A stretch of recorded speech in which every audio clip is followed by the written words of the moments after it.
Hey there, Jason Podolin back at ya with another bonus episode here of the Up My Hockey podcast as we reflect on the first 100 episodes of the Up My Hockey podcast. And today we're going to be looking at episodes 41 to 50. And can't wait to do it because that is an exciting group there that we're going to be talking about. But first, I just want to chat about a little bit about playoff time. It's playoff time in most of North America here, whether you're playing on the West Coast or the East Coast, or whether you're in U.S. or in Canada.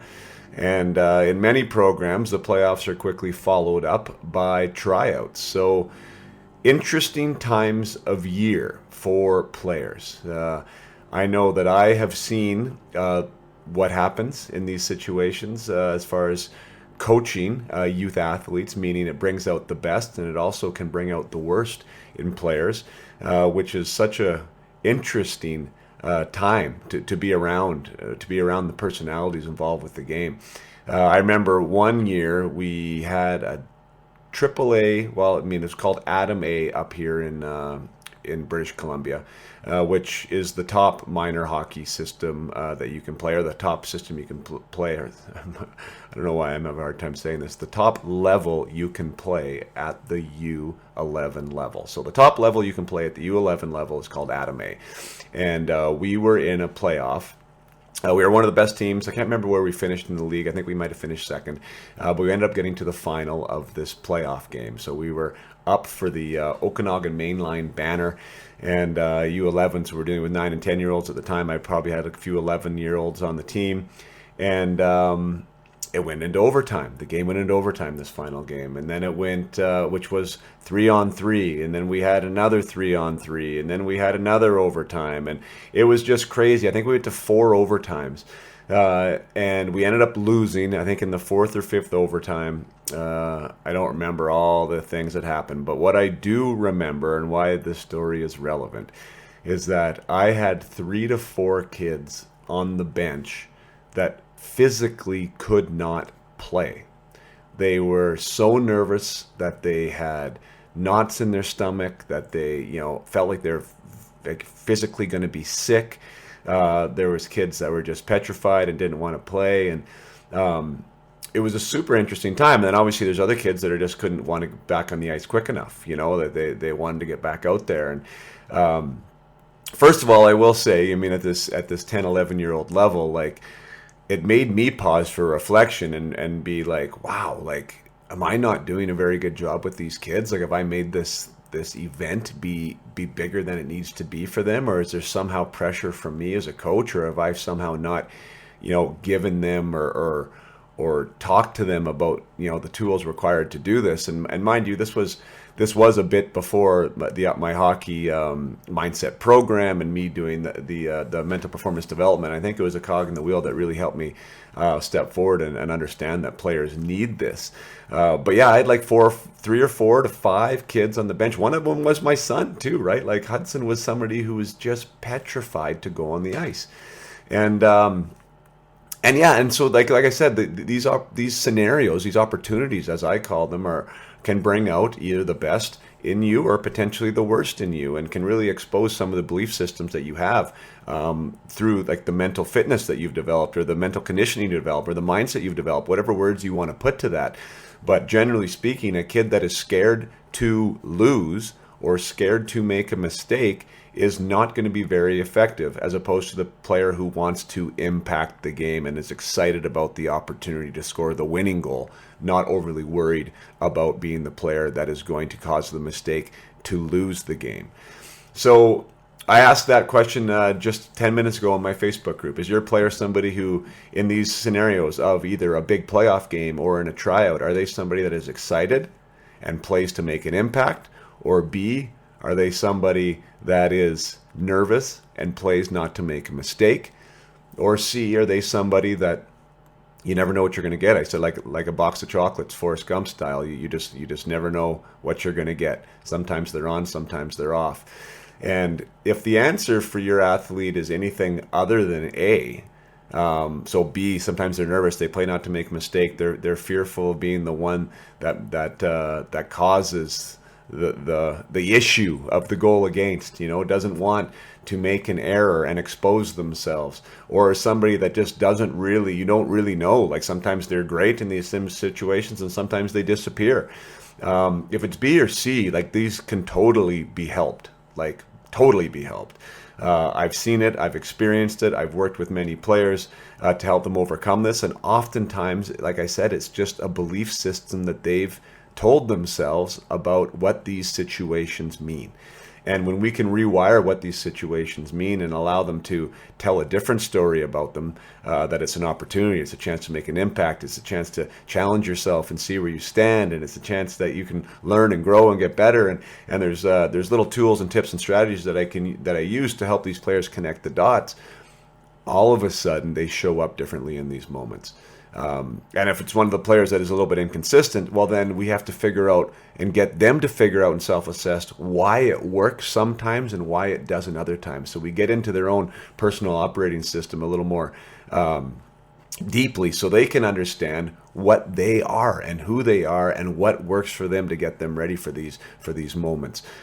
Because we've all seen it, right? The player that has all the tools and just freezes up at tryouts and kind of disappears, doesn't stand out, or the player that in the big game is somebody that maybe, like I said on my Adam A team, that wants to be on the bench and refuses to go out in the ice essentially. Those break my heart, right? Those situations that had a big impact on me that one game, and we played fantastic and we had a fantastic year, but like those players, like I said, including my son, like really impacted me for what I do now. Like to see the physiological shifts in these kids caused by psychological like anguish, right? And I mean, to the point, like Hudson is somebody that, although he's not there 100% yet, but like he is somebody that is like, he's going for his first playoff game today, and he is so excited right now. He is so ready to go. He so wants to be the difference maker. And so these things can evolve and these things can change with the proper programming and teaching and support. So anyways, I just think that's a really, these moments, right? These moments when players can get it done, and the players who can't get it done. I think it's important to recognize that this is not just a have or a have-not scenario. Some players get it and some players don't. If you have a player that doesn't get it out there right now or doesn't click, it can be improved. It is a skill that can be rewired. The mental conditioning and the way we show up doesn't mean we're wired perfectly when we arrive on campus, right? There are things that can help your player really stand out, make an impact, be a difference maker, be confident with their skill set in whatever situation that is thrown in front of them. So that's all I got here for playoff time and tryouts. Again, if you are interested in participating in an Up My Hockey program, the Peak Potential Project is starting again on April the 3rd. So that's almost in about 4 weeks from now. It's my guided mission. We'll be running again.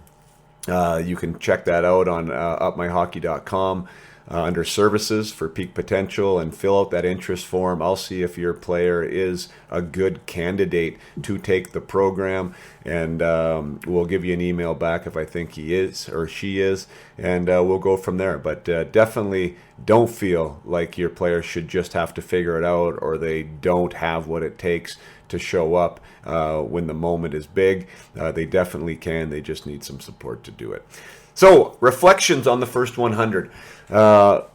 This group here, 41 through 50, is tight. Like, this is a big group, and these are great interviews. So far, I haven't looked ahead, but if I was to listen to 10 in a row, if I had to pick 10 in a row, this would be it. Like we have Jarome Iginla at 41, first ballot Hall of Famer. Dane Jackson was a great interview. Derek Ryan, current Edmonton Oiler player and former Spokane Chief. David Quinn was the head coach of the New York Rangers at the time and now head coach of the San Jose Sharks. Willie O'Ree, the first black hockey player to ever play in the NHL. What an honor that was. Rick Vive, at the time the only 50 goal scorer ever to play for the Toronto Maple Leafs. Tyler Wright, Director of Player Personnel for the Edmonton Oilers, responsible for the amateur draft. Unbelievable interview. Terry Ryan, a good friend of mine that has his own podcast and is in that new show now on the hockey show. God, I'm drawing a blank on it right now.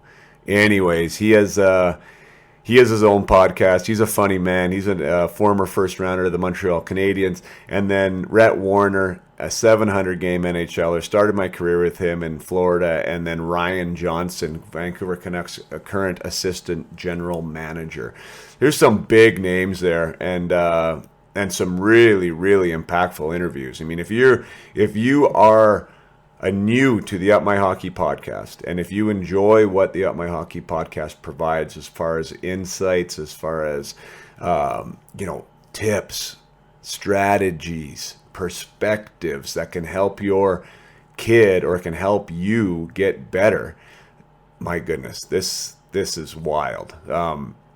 Jerome, how can I not? I mean, Jerome Iginla, who was my teammate on the World Junior team back in '96 and an adversary with the Kamloops Blazers throughout my 4 years in Spokane, was a great interview. I mean, he has hockey players himself now. He's in the coaching realm now.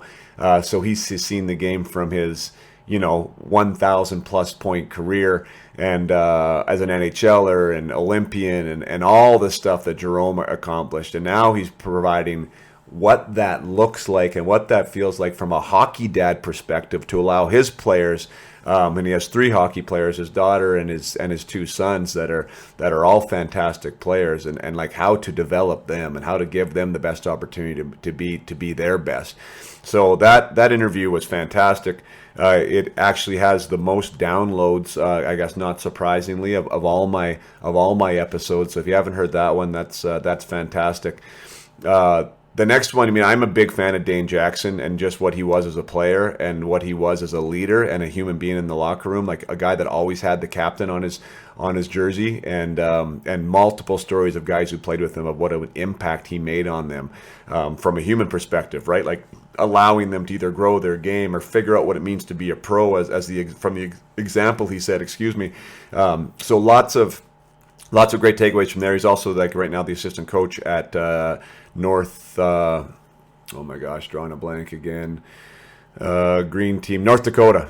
North Dakota. So if you are interested in North Dakota, or if you're interested in a D1 scholarship type scenario and you're a junior A player, a fantastic interview for you to listen to.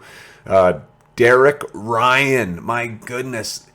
If you don't know the Derek Ryan story, like, I'm not even going to tell you anything else about it. You need to listen to this story. Like, talk about a long, crazy road to the NHL and the what he did along the way. Like, note to self, dominate where you're at. And if you're not dominating where you're at, then don't complain about the level you're at. That's essentially the strategy that Derek Ryan followed to become an NHLer at, I think, 30 years old, and now he's still in the league and still being productive. Crazy, crazy story. Awesome journey that he was on. So many good messages in that. Which brings us to episode 44 and David Quinn. And this has to be, a top 3 for me, top 4. Derek Ryan was somebody that I didn't know. Well, mind you, Dane Jackson really was somebody I didn't know as well. So there was 4 interviews. Actually, wow, 5 interviews in a row during that time that I didn't have any type of relationship with the player or the podcast guest personally. So, obviously, I guess you guys know I have a pretty extensive network from being involved in the game for so long, and even in the hockey area that I live in, there's a lot of players that I either played with or for, or coaches that I played with or for. And so for me to have an email or a phone number and call up an old teammate or a buddy, that would be considered a warm contact, right? Like, those are very easy guests to get on. It's not hard. You don't have to chase them down. They'll usually do a buddy a favor. But when you come into people that you don't know, it makes it a little bit more interesting, right? You have to have a connection or somebody, the reason for them to trust you and want to work with you. And for me to get David Quinn, who was the head coach of the New York Rangers at the time, that was through David Oliver. Forever grateful for that. David Oliver was working with David Quinn at the time as the assistant coach for the Rangers. But he graciously, I mean, Dave Oliver was like, "Hey, Quinner, would you be interested in doing this?" And obviously, David Quinn could have said no. He was the head coach of the New York Rangers, and there was a lot of things on his plate. But we made it work, and not only did he come on and share his time with me, but he shared like an hour and a half with me. And I had people from the media world in New York with the Rangers at the time that would reach out to me on social media and say, "How did you do that?" Like, one, that was the best interview we've ever heard with him. And it was by far the longest interview we've ever heard with him. Like, what did you do?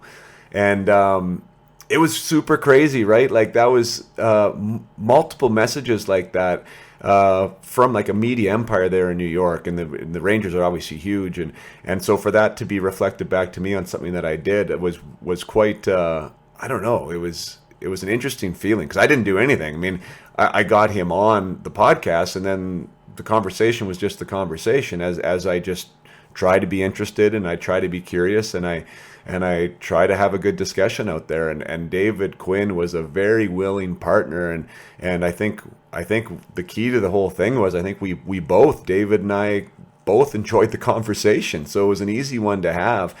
And David just drops like absolute gold throughout this entire interview. Like, he is one hell of a coach. I got that vibe the whole time I was talking with him. I think anyone that has a chance to play with him or for him is probably in a pretty special spot.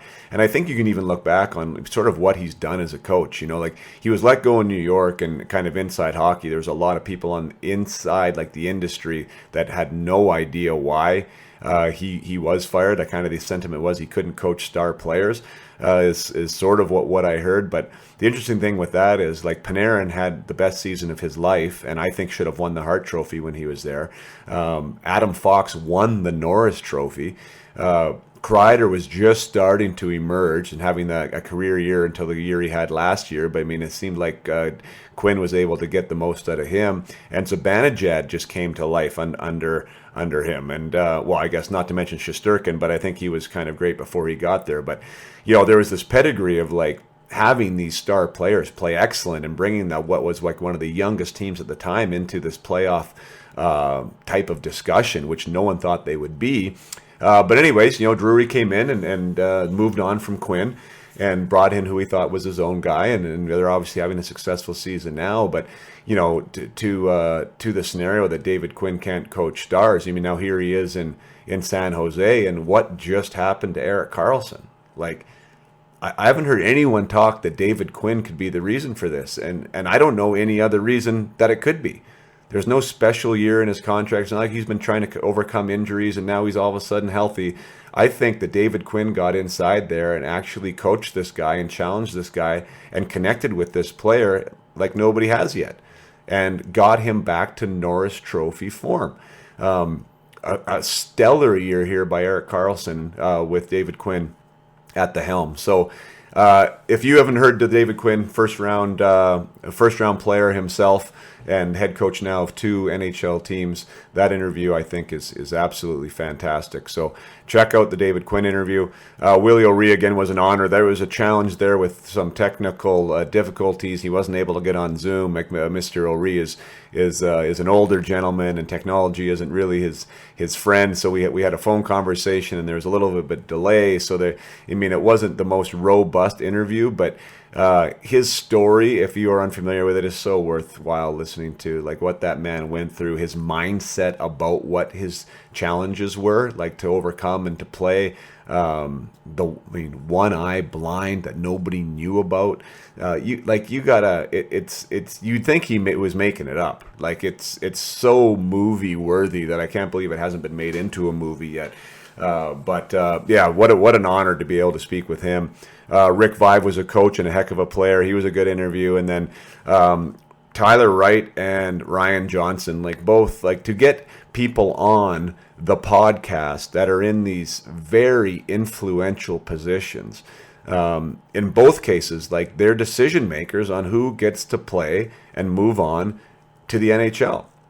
You know, one, who gets drafted, and then two, how do we develop these players to become NHL ready, and when do we give them the check mark that yes they are, and endorse them and even promote them to the NHL group? So Ryan Johnson and Tyler Wright, both in their own positions there. Tyler as the director of scouting for the Edmonton Oilers. I mean, if you're a young player out there and you want to get noticed and you want to understand how the process works and what they're looking for, and how Tyler Wright assesses talent and assesses character and how important both of those pieces are in the puzzle, then listen to it and absorb it and sponge it up and use it to your advantage, because a lot of this stuff, like a lot of these interviews, is stuff that me as a player, my era, had absolutely no idea about. You know, really, like the inner workings, like the intangibles, right? The intangibles of being a player. We didn't know that it was even important. We didn't know that there was things that I could do from intentionality standpoint to like get better at them. For me personally, it was, I wanted to work hard, but I was worried about scoring goals and getting points, and that was the end of it. You know, that was what I wanted to do, and if I didn't have a successful game on the score sheet, I thought it wasn't a successful game, and I was not educated enough and not mature enough to understand that at the WHL level, the junior level, is that consistency doesn't necessarily have much to do with points, but it has how you approach the game, and that there might be a scout in that stands for the first time. This could be the first time that they're watching, and you might have been on a goal run for the last 3, 4, 5 games, but he shows up on a Saturday night in Seattle, and you lay an egg because you were feeling pretty good about yourself and about what was going on, and you got comfortable, and all of a sudden you go out there and you're not hitting anyone, and your intensity isn't quite where it needs to be, and you feel like, oh well, you know, I've been on a good streak. Like that guy, that scout now leaves with an impression of you. Leaves with an impression of you that isn't a positive one, and now you have to climb up the ladder to figure that out again. So there's so many little nuances there of listening to these discussions that allow yourself as a player to understand how important consistency is, how important the details of the game are, how important your intangibles are as a player, and not just the skill set and not just how fast you skate or how hard you shoot. So really great stuff in this group of 10, some real heavy hitters, and a really good place to start if you haven't heard any of those. So thanks again for joining in here with the bonus episode. Hope you're enjoying these, and hope they're giving you a little bit of a compass point to send you backwards in time, and to revisit maybe an episode or two that you haven't had a chance to listen to yet. So definitely bookmark those ones or download them and put them on your playlist for future. And I look forward to joining you next week for the next group of 10. Till then, play hard. Keep your head up.